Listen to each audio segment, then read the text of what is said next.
Hello and welcome. My name's Dan, and this is the first of hopefully many double bills where I'll be watching two films back to back with nothing much in common other than their name and tell you all about it here on YouTube. Alright, if you couldn't tell, I watched The Man with the Golden Arm and The Man with the Golden Gun. That's Frank Sinatra, by the way, if you hadn't noticed. In this one, Frank plays a guy called Frankie Machine, great name. He's just been released from jail, and now all he wants is some heroin. Basically, there's his hot wife. She's in a wheelchair. She's played by Eleanor Parker, who's probably best known from being in The Sound of Music. But I actually quite enjoyed this film. It's not one that I'd seen before, but it is a nice little drama and character study. I say little, it does run on for about 2 hours, but after a bit of a slow start, it does pick up and get really crazy towards the end, which I loved. Sinatra's character is quite engaging, given all of his baggage, and he actually picked up an Oscar nomination for this performance as well. Apparently, Marlon Brando was offered the role, but Frank really wanted the part, and who can blame him? Really. By the way, all of this footage was just from a trailer I found, but it does seem to spoil a few plot points, but I don't feel too bad about spoiling something that's about 60 years old. But there we go, Frankie is back on the wagon, back on the smack. It's addictive stuff, guys, don't do it. But yep, it all gets a bit crazy from here. Not as crazy as The Man with the Golden Gun, obviously, which I will get to. But hey, it looks like Frankie's doing a lot better now after his fix. Just enjoying a game of cards. Nothing to see here. Oh dear. And he's a cheating bastard, isn't he?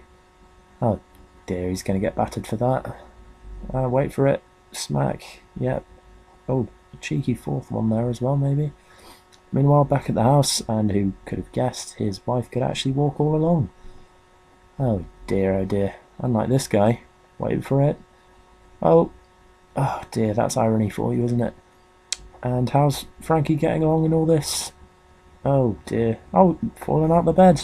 He's had better days, hasn't he? By the way, Otto Preminger directed this film, who also made Laura and Anatomy of Murder. Both absolute classics. But his wife has been caught walking again. She's not very good at keeping secrets, so she runs away. Nowhere to go, in a corner. Any last words? No, but she does have a whistle. Oh, and there you have it. It's probably a good idea for him not to stick around, but yeah, a very good film overall. And so next was The Man with the Golden Gun. Now this is actually probably my second favourite James Bond film, right up there with Live and Let Die, as I guessed Guy Hamilton's Bond films are just my favourites. This one opens up with Christopher Lee and his third nipple, and from that moment I'm just completely gripped. By the way, I hadn't watched this in about 10 years either, but it still really holds up in my opinion, even if a lot of people seem to dislike it. Christopher Lee is fantastic in this. If anything, he's not in it as much as this trailer or the name of the film would make out. He's also probably the most famous person I've ever met, which is pretty cool.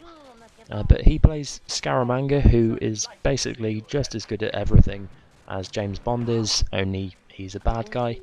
But from the get-go, it borrows a lot of ideas from martial arts films, as Bruce Lee films were just so popular at the time.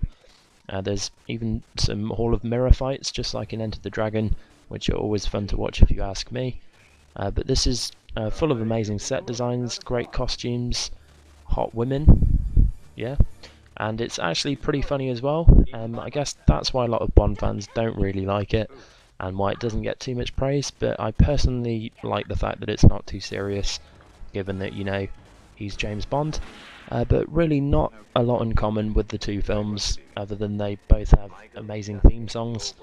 But I think I prefer Golden Gun, just as it has so much going on for it. The plot really doesn't have too much to it, but the performances are great.